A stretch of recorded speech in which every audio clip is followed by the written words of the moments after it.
Next, giving in. So sa giving in, kailangan lang nating maintindihan na may laging panganib na kapalit kapag tayo ay nag-give in. Give in means to compromise. Nakompromiso ka na. Nakompromiso ka ng dayain ang report. Nakompromiso ka na dayain ang project. Nakompromiso ka na mag-report ng mali.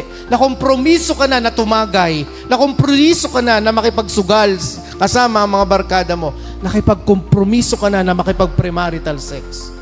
Nakakompromiso ka na gumawa ng bagay na hindi dapat at ayaw ng Diyos. Ano pa ibig sabihin ng giving in? To justify sin. Kinakatwiranan mo na.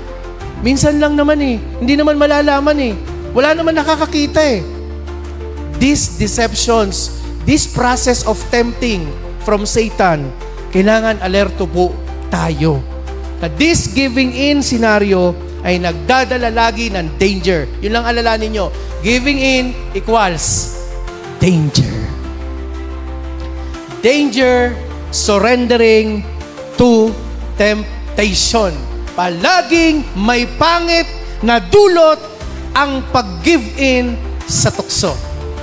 Mga kabataan, particular sa inyo, sa mga anak ko po, palaging may dulot na danger ang pag-give in sa tukso.